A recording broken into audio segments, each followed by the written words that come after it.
preguntándole, señora ministra, sobre el tema de las ONP. Recordemos que es una ley aprobada por el Congreso de la República por insistencia. Ya el gobierno del señor Vizcarra la había observado. Sin embargo, el Congreso decidió seguir adelante con la ley, que tiene claros visos de inconstitucionalidad. Para que entienda nuestro público, el Congreso no puede hacer que el Estado gaste plata. No es parte de su función.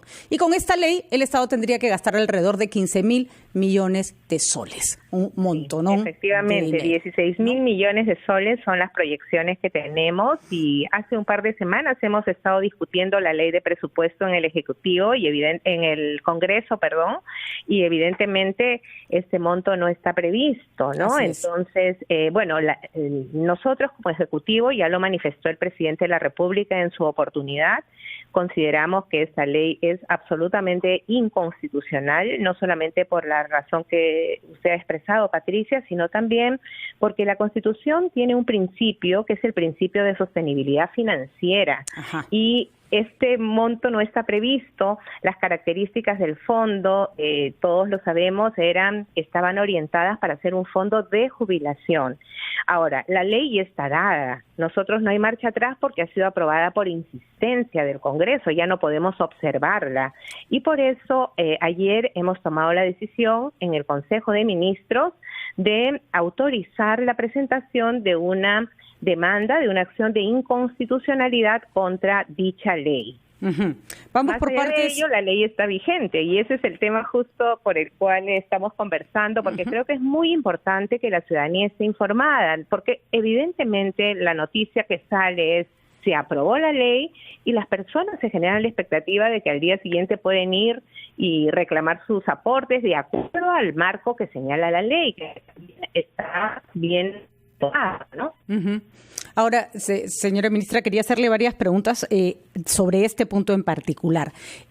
Efectivamente, el Ejecutivo no puede ignorar la ley una vez que esta ha sido publicada por insistencia del Congreso de la República. Y la ley se tiene que empezar a ejecutar hasta que el Tribunal Constitucional dé su fallo. Su fallo puede ser favorable o puede ser desfavorable. En caso sea desfavorable, entendemos, ahí quedó el asunto, el Estado no paga más.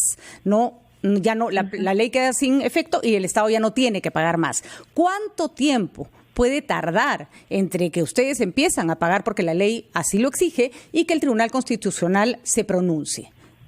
Bueno, de acuerdo a la ley, el Poder Ejecutivo tiene un plazo de 15 días hábiles para poder desarrollar un procedimiento para la implementación de la ley. Precisamente estamos en ese plazo, ¿no? Y la primera consideración que tenemos es, bueno, la ley está vigente, planteamos una acción de inconstitucionalidad, sabemos cuánto tarda el tribunal para resolver este tipo de acciones, y sí, en este caso yo le haría una invocación al nombre del Ejecutivo para que prioricen la revisión de la demanda que vamos a presentar probablemente el día de mañana o a más tardar el jueves. Estamos haciendo los últimos ajustes porque este es un tema de interés nacional. Estamos hablando de un forado en el Tesoro Público de casi 16.000 millones, y esto pone en riesgo pues muchas cosas, incluido todas las inversiones que tenemos que hacer con las compras de las vacunas, con la reactivación económica, etcétera, ¿no? Entonces, nosotros lamentamos que hayamos llegado a este punto, pero bueno, no nos queda más que la vía institucional de la acción de inconstitucional. ¿Cuántos días? Mientras tanto, discúlpame, termino la idea, el MEF está trabajando en este procedimiento operativo para ver cómo, ¿no?, mientras el Tribunal Constitucional resuelve, ¿no?, cómo es que planteamos el establecimiento de los métodos, los pasos que se van a seguir para ver cómo sería la devolución aprobada por la ley. La ley ya está vigente. Claro, para eso tienen 15 días, ¿no es cierto? Una vez publicada la ley, el Estado... 15 días hábiles. ¿Cuándo termina, señora Bermúdez, cuándo termina este plazo? Me parece que, mira, la ley ha sido publicada el 4 de diciembre. Entonces hay que contar 15 días hábiles, me parece que es hacia 28 o 29 de diciembre. Ahorita no tengo a mano un calendario, pero es más o menos, grosso modo por ahí. Ahora, la pregunta es la siguiente. ¿Tienen que pagar, por ejemplo, en este cronograma que tendría que hacer el MEF y además se tiene que hacer todo un sistema, no es fácil pagarle a todo el Perú, a todos los pensionistas, que son muchísimos? Tampoco a todos es la misma cantidad. Ese es otro mensaje importantísimo, que la gente sepa, ¿no? O sea, hay un tope. Por ejemplo, la ley dispone que se establece de manera excepcional y por única vez la devolución de los aportes hasta por una UIT, hasta, ese es un tope, ese es 4.300, es el tope, pero dependerá de cada caso en concreto. ¿Y tiene que ser de una armada o, por ejemplo, el Estado podría decidir, mientras el Tribunal Constitucional toma su decisión, si a uno le tocan, por ejemplo, 2.500 soles, decir, bueno, señor, va a cobrar usted la primera parte en enero, la segunda en febrero, y así ir, puede parecer un truco, pero no es un truco, es también una manera de proteger al Estado, así ir dilatando el pago para que no se desembolse todo el dinero de golpe? En realidad la misma ley ha establecido que se hace el pago en dos partes, ¿no? Hasta el 50% de una UIT en un plazo máximo de 30 días calendario posteriores al momento en que la ONP da la conformidad de la solicitud. O sea, primero, nosotros tenemos 15 días, es un poquito complicado explicarlo verbalmente, pero de repente repasamos. Primero tenemos 15 días el Ejecutivo para establecer el procedimiento. ¿De acuerdo? Una vez establecido el procedimiento, se dan las indicaciones y cuando las personas cumplan con los requisitos que se van a indicar, la ONP tiene que calificar cada solicitud. Cada pedido. Cada pedido tiene un plazo de ser evaluado, un plazo máximo de 30 días hábiles. ¿No? Recibe una solicitud de un aportante, tiene 30 días hábiles, que en rigor serán como 45 días calendario, ¿no? Porque si contamos solo los días hábiles, se alarga el plazo para evaluar. Una vez que se evalúe y, por ejemplo, se dice conformidad, se le tiene que pagar X, ¿no? Con el tope de los 4.300, solo se le pagaría dentro de los 30 días calendarios siguientes el 50%. Y la diferencia, esto está en el artículo 3 de la norma aprobada, el saldo restante en un plazo máximo de 90 días calendario. O sea, sí se podría dar el escenario que usted plantea, cumpliendo con lo que dispone la ley. No se trata de sacarle la vuelta a la ley, sino también... De ninguna manera. Las leyes son para cumplirse, así uno esté en contra de una ley. Cuando una ley es vigente, tenemos que cumplirlas. Vivimos en un Estado de derecho. Por supuesto. Sí queremos hacer explícito. Ahora, no es obligatorio ir a sacar nuestro dinero o el dinero, ¿no? Esto es algo facultativo. Sobre esos puntos le voy a preguntar dentro de un momento, ministra, pero sí quisiera que entonces repasemos antes de irnos a la pausa. ¿Qué le parece? Si son 15 días que se van a cumplir a finales de diciembre, más o menos, de lo que el Ejecutivo demora, o sea, hasta antes en este año o hasta que termine el año nadie va a haber cobrado nada. Eso es lo primero que tienen que entender el público. Después la ONP... En este periodo se va a establecer el procedimiento. De acuerdo. Para ser más sencillo. Y de ahí... hasta por lo menos, si la ONP toma una evaluación de 30 días calendarios, en enero va a ser poco probable que alguien cobre, ¿no? Entonces, estamos hablando de que recién, probablemente a mediados de febrero, algunos, o los que ya están listos para hacer... Podrían cobrar la primera mitad de lo que ha aprobado la ley, ¿no es cierto? Claro, sí, más o menos, habría que mirar bien las fechas, pero... a grosso modo, aproximadamente podría ser, vamos a decir, durante la segunda parte del primer trimestre. Así es. Si seguimos los plazos que establece la ley. Es lo que debe ser. Por eso es que nuestra invocación es que el Tribunal Constitucional le dé prioridad para poder atender esta demanda, que es de interés no solo para las personas que están afiliadas a la ONP, sino para todos los peruanos y peruanas, porque el presupuesto público es de todos. Así es. Vamos a dar después también algunas explicaciones de por qué esto que parece una buena medida, en realidad es una medida que puede ser hasta discriminatoria con respecto a quienes no tienen aportes a la ONP, pero no solo eso. ¿Qué pasa si se empieza a pagar y a la mitad el TC dice la ley es inconstitucional? Entonces a uno les tocó, a otros no les tocó. En realidad es una ley bien compleja de aplicar y, como dice ministra, que afecta el principio de sostenibilidad financiera, es decir, no podemos mandar a la quiebra al Estado con una decisión. Esa sería más o menos la explicación. Sí, más o menos. Estamos con Omar Mariluz, que es nuestro, por supuesto, editor de Economía. Ministra, le voy a pedir que después de la pausa también se nos una a la conversación. Vamos a una pausa y regresamos con la presidenta del Consejo de Ministros, la señora Violeta Bermúdez.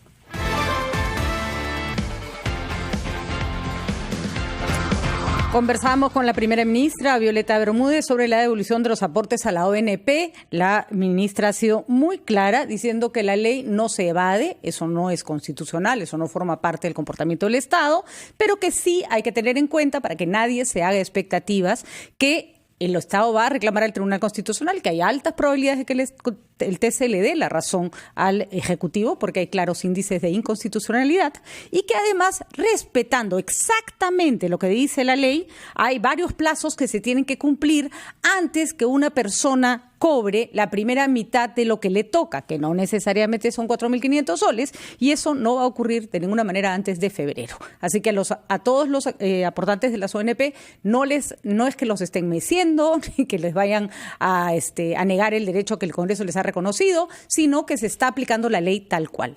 A ver, ministra, ¿lo resumí bien? Sí, solamente quizá una precisión, sí, que yo preferiría no poner fechas, si febrero, enero o marzo, porque como vamos a sacar como Ejecutivo un procedimiento y cronograma hacia finales de diciembre, allí va a estar con claridad indicados los plazos perfecto. Que estamos comentando, reitero, a modo aproximado. Solamente para informar a las personas. Pero para que sepan que este mes no. ¿No es cierto? Definitivamente no, porque este mes tenemos el plazo para diseñar el procedimiento que nos plantea la ley y están trabajando en esto el Ministerio de Economía, la ONP, el Ministerio de Justicia y también la Presidencia del Consejo de Ministros. Segundo punto, 4.500 soles para todos, no. 4.300 es el monto de la UIT, tope es hasta. Ese es el tope. Ese es importante.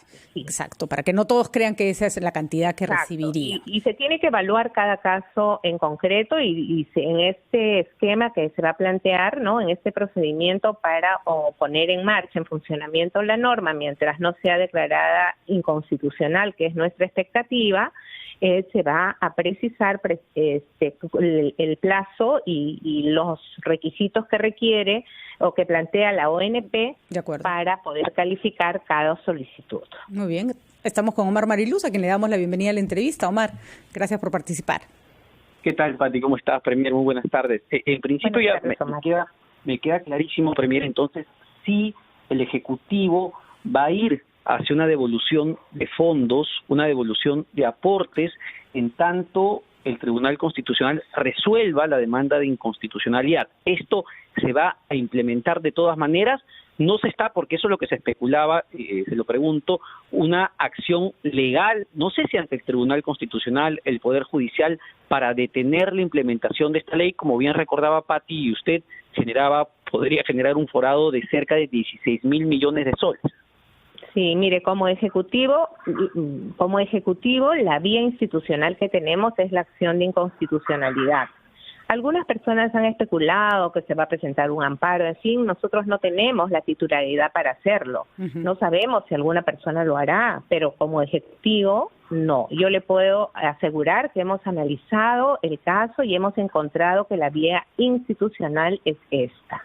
Reitero, ojalá el Tribunal Constitucional le dé prioridad una vez que reciba la demanda y también el Congreso, porque recordemos que una vez que recibe la demanda, la califica, la admite, esta tiene que correrse traslado al Congreso y el Congreso tiene hasta 30 días útiles para responder la demanda y sabemos que a veces usan todos sus días, ¿no? Y esto realmente, en este caso le pediríamos que responda a la brevedad, porque es importante zanjar el tema de la constitucionalidad de la norma, porque reitero, estos casi 16.000 millones de soles que se estarían invirtiendo, ¿no? En esta ley no están previstos en el Tesoro Público, en el presupuesto, del 2021. Ese es el tema, ¿no? Siendo realistas, el Tribunal Constitucional en el mejor de los casos terminará resolviendo esto en 3 o 4 meses, según la opinión de varios constitucionalistas. ¿De dónde va a salir la plata para atender justamente esas solicitudes? Porque no me cabe la menor duda, Premier, de que una vez que esto se implemente, el que menos, el afiliado tanto activo como el afiliado inactivo, porque así lo establece la ley, va a solicitar la devolución de sus aportes. ¿Cómo se va a financiar esto? Y si han calculado ya en el Ministerio de Economía cuánto podría terminar costando hasta que el Tribunal Constitucional resuelva, y el impacto que esto va a tener sobre la finanza pública. Bueno, el impacto está clarísimo. O sea, vamos a tener un forado, ¿no? Eso está clarísimo. Y esto va a afectar otros componentes del presupuesto. O sea, nosotros hemos hecho reservas, ¿para qué? Para la compra de vacunas, para la reactivación económica. Esta norma tiene un impacto directo en este tipo de medidas. No quisiera adelantarme ahora porque tenemos ese plazo para hacer estas proyecciones, y en su oportunidad, con mucho gusto, y seguramente el ministro de Economía lo podrá explicar con mayor detalle, sí podríamos profundizar en estos temas.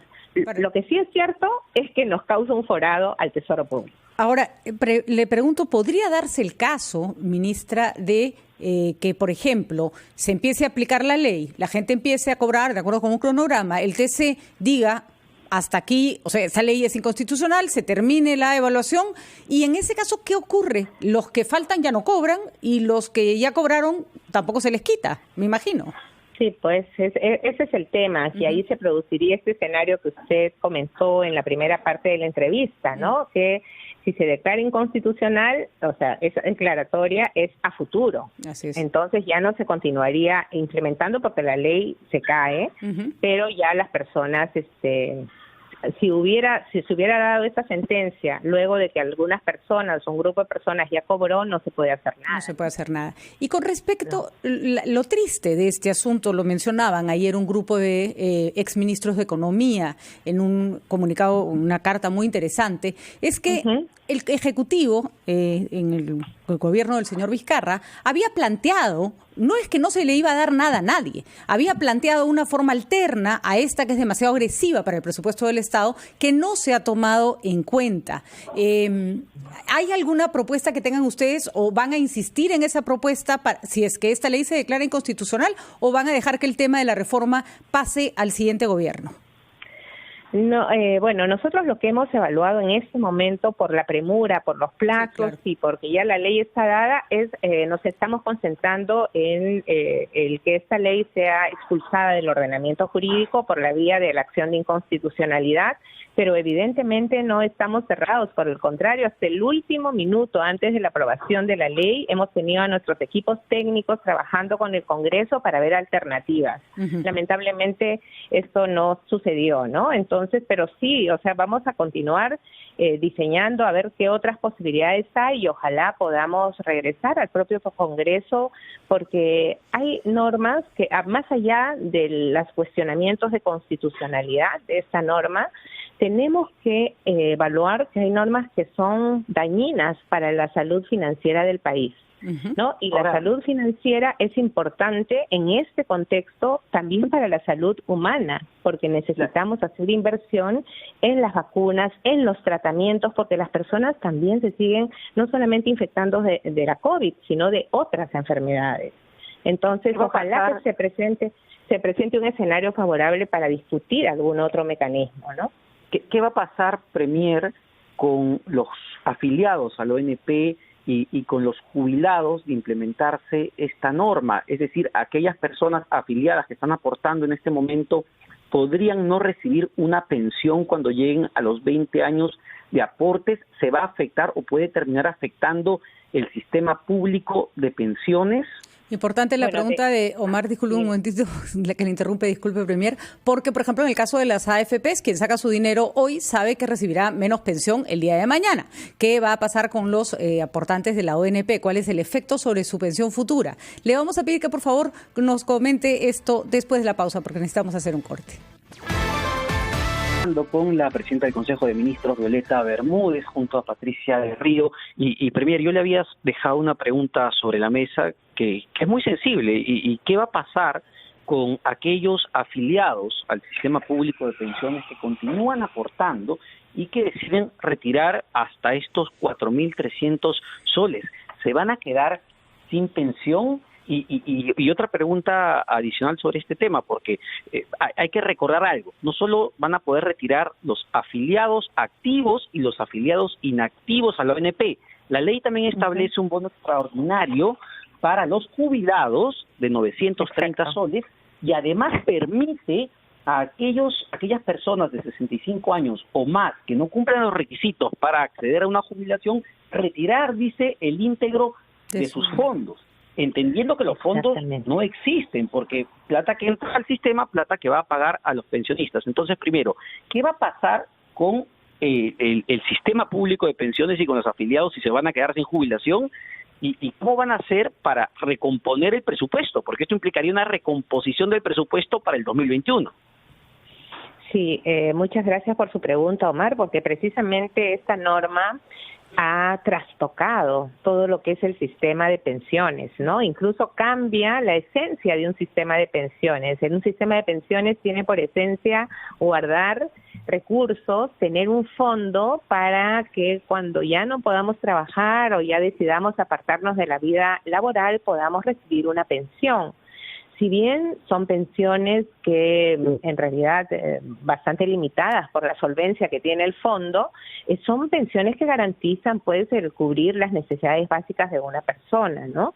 Entonces, frente a su pregunta de qué va a pasar con el sistema público tiene que seguir existiendo, va a estar golpeado y ahora mismo el fondo del sistema de pensiones lo que llega a recaudar no alcanza para pagar todas las pensiones y el Estado siempre cubre, ¿no? Esto lo que nos plantea en realidad es una situación drástica en el que no solamente se va a tener que cubrir lo que es insuficiente, sino un monto que jamás había sido planificado, ¿no? Estamos hablando de casi 16.000 millones de soles y cómo se va a reestructurar el presupuesto es la gran pregunta que tendremos que resolver también en los próximos días. Espero, por eso yo decía en mis intervenciones anteriores que el Tribunal Constitucional, en este caso en particular, actúe con celeridad y también invocaría al Congreso de la República para que conteste rápidamente la demanda y se pueda tener certeza sobre la inconstitucionalidad o no de la ley en el más breve término. Pero los afiliados que retiren estos aportes se pueden quedar sin una pensión a la edad cuando lleguen a los 65 años y tengan que jubilarse. Mire, analizando la norma, desde mi punto de vista, esto no lo hemos discutido, pero desde mi punto de vista no nos expresa qué es lo que va a pasar. Aparece más bien como si se tratara de un bono que se les va a dar a las personas que utilicen esta norma para recibir el dinero, bueno, porque acuérdense que está poniéndose un tope, ¿no? Un tope de una UIT. En el caso de la devolución de los aportes efectuados, no vemos necesariamente este tope, aunque si lo interpretamos a la luz del artículo 3º, podría entenderse que esa también es la fórmula. Pero como le digo, hay un margen de interpretación que tenemos que efectuar muy seriamente y con todos los elementos de la ley, de los debates previos a la ley ha sido publicada sin exposición de motivos, entonces hay que analizarla en profundidad para que sea lo más acotado posible mientras el Tribunal Constitucional no resuelva. Señora Bermúdez, le quería preguntar cómo le explica a los... Es muy duro, hay que decirlo, eso no podemos negarlo, que personas que aportan todos los años o todos los meses a su ONP se les diga el dinero no existe. Mucha gente cree que automáticamente piensa, se lo robaron, ¿no? Es natural ese pensamiento y en realidad no, se trata de un sistema circular. Lo que tú colocas hoy sirve para pagarle a quien ya no paga porque se jubiló y el día que tú te jubiles, los jóvenes o los que empiecen a pagar estarán poniendo un dinero para que tú te puedas jubilar. Es como las juntas famosas, como esos fondos, ¿no? Como esos fondos rotatorios, efectivamente. Pero ¿cómo le explicamos a esas personas que con justa razón se han hecho una ilusión con este dinero, porque todos en este momento necesitan un dinero extra, de que el Estado no les está dando la espalda? No, y en su oportunidad el Ejecutivo planteó una fórmula, que era una fórmula de dar unas asignaciones realistas, acotadas, en fin, pero eso no se ha adoptado, ¿no? O sea, nosotros entendemos que el 2020 es un año bien especial, porque a todos nos ha enrostrado situaciones límite, donde siempre han existido carencias económicas en nuestro país, pero creo que la situación de la COVID, tanto tiempo con la paralización económica, nos ha puesto en situaciones límite, donde ojalá el Estado hubiera tenido recursos para darle a todas las personas que dejaron de cobrar o que dejaron de trabajar, etcétera. Uh-huh. Y por otro lado, también no nos olvidemos la finalidad del fondo. O sea, la finalidad es protegernos a futuro. Así es. Y al tomar esta decisión, tal vez podemos resolver el problema inmediato, pero ¿qué va a pasar en el futuro? La pregunta que hacía Omar, porque va a ser un fondo sin fondos. O sea, es horrible decirlo, pero esto yo veo un gran peligro para la sostenibilidad financiera de nuestro país. Uh-huh. Y creo que la gente también tiene que asumir con responsabilidad. Ahora, no es obligatorio que todo el mundo saque su plata también, porque es facultativo. Yo también diría, como ciudadanos, ciudadanas, tomemos una decisión pensada respecto del impacto que va a tener ya nuestra decisión individual, porque ya esta es una ley, ¿no? Así es. La decisión individual de retirar o no los fondos que están en la ONP. Y por eso, Premier, Pati, si me permite, es muy importante que se le explique al afiliado, no me refiero al jubilado que actualmente recibe su pensión, sino al afiliado a la ONP, que se le explique cuál va a ser el impacto cuando desee jubilarse si es que ha retirado estos fondos. Sí, ese es un aspecto también que estamos trabajando a nivel de lo que significa la comunicación del Estado, porque eso también ha sido una debilidad. Me parece que a veces no se comunica bien las implicancias de las decisiones que tomamos las autoridades que estamos ejerciendo algún tipo de poder, ¿no? Y también acá hay una responsabilidad compartida, diría yo, de parte del Congreso de la República, porque ellos han aprobado una ley que evaluamos nosotros como manifiestamente inconstitucional, pero bueno, ya lo hicieron y ellos también tendrían una responsabilidad en informar a las personas que hay plazos, que estos plazos tienen que cumplirse, que no es que todo el mundo va a tener que recibir su dinero de la noche a la mañana, porque no es así. La misma ley establece dos momentos de pagos en el caso que la persona calificaría como tal, etcétera, etcétera. Uh-huh. Yo creo que aquí, bueno, ya estamos ante una decisión del legislativo, ya esa no es la vía para nosotros. El Tribunal Constitucional tiene el gran desafío de dar una respuesta rápida, porque así como yo estoy planteando los problemas que a la larga son los problemas de todos los peruanos, el que tengamos un forado en el presupuesto público, también hay expectativas ciudadanas. Uh-huh. Y la ciudadanía tiene derecho de conocer cuál es la decisión final lo más pronto posible. Uh-huh. Señora ministra, finalmente para cerrar, creo que ha sido muy ilustrativa la entrevista. Esperemos que esto ayude a las personas a entender cuál es la situación en la que se encuentra en el gobierno. Siempre es bueno hacer un paralelo, ¿no es cierto?, con la economía familiar. Es como que usted, que nuestros oyentes que nos están escuchando ya hubieran hecho su presupuesto para el año, ya supieran cuánto tienen que pagar en colegio, en seguros, y les dijeran de pronto que el triple de lo que ganan lo tienen que invertir o usar para pagar algo que no habían considerado. Es bien, es muy difícil, ¿no?, lo que está pasando. Ahora, es lo mismo, con la diferencia que es mucho más que el triple, mucho, ¿no?, y la afectación es para toda la familia. Así es, exactamente. Imagínense el susto, ¿no?, que sería para cualquier peruano que le ocurra algo como eso. Así que más o menos eso es lo que le está pasando al gobierno. Finalmente, ha habido un impasse con, no esperamos que responda a calificativos o adjetivos, eso es inadecuado, inapropiado y además creo que innecesario, pero sí importante trascendió el hecho de que el señor Kluber Aliaga, ex ministro del Interior, que claramente tenía una posición con respecto a las investigaciones de la policía y al trabajo de la policía muy distintas a las que había planteado el gobierno, ha señalado, trascendió la información de que en alguna conversación con usted la había estado grabando y que eso fue como la gota que rebalsó el vaso de una, entendemos, relación difícil. ¿Usted confirma o rechaza esta información, señora ministra? Mire, lo que yo le puedo confirmar es que en la reunión de ayer, donde él supuestamente me llevaba su carta de renuncia en mi oficina, a mitad de la conversación sacó su celular y yo pedí a la persona que estaba conmigo o que estaba afuera, ¿no?, que por favor ingresara y le diera su celular porque me pareció que me estaba grabando. Eso es lo que pasó y punto. De acuerdo. O sea, yo no tengo ninguna evidencia ni nada, pero me pareció extraño estar en una conversación, que saque su celular y empiece a hacer digitación del celular. Manipulación. Entonces, en previsión, pedí a una persona que por favor lo retirara. Muy bien. Entonces, ese hecho concreto sí existió.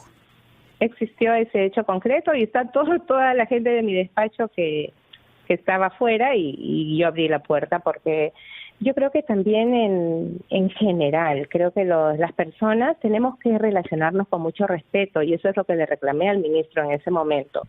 Y claro, él me dijo, no, iba a llamar a mi asesor, pero tampoco, bueno, no me consta, pero más allá de eso, tampoco me parece que es respetar a una persona, estar dialogando, sacar el celular a mitad del diálogo y empezar a digitar, ¿no? O sea, me parece que no son prácticas de relaciones respetuosas. Olvidémonos de jerarquías, de cargos, de nada. Creo que todos los seres humanos nos merecemos respeto.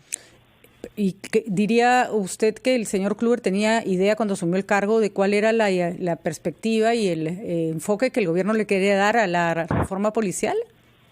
Perfectamente, porque recuerde que el presidente de la República hizo un mensaje a la nación y delineó las prioridades y adicionalmente señaló qué medidas se estaban tomando. Yo me tomé el tiempo necesario para hablar con él, explicarle.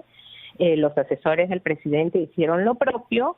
Él ha estado sentado junto a todo el gabinete durante mi exposición al Congreso de la República, donde hemos tratado de ser absolutamente transparentes sobre las prioridades de la gestión. Muy bien. Si no entendió, no sé qué más podíamos hacer. Muy bien, está clara entonces la respuesta. Le agradecemos muchísimo por su tiempo. Y muchísimas gracias a ti, Patricia, y a Omar. Imagínese, ministra, gracias a usted y gracias también a Omar por habernos acompañado en la entrevista. Ya saben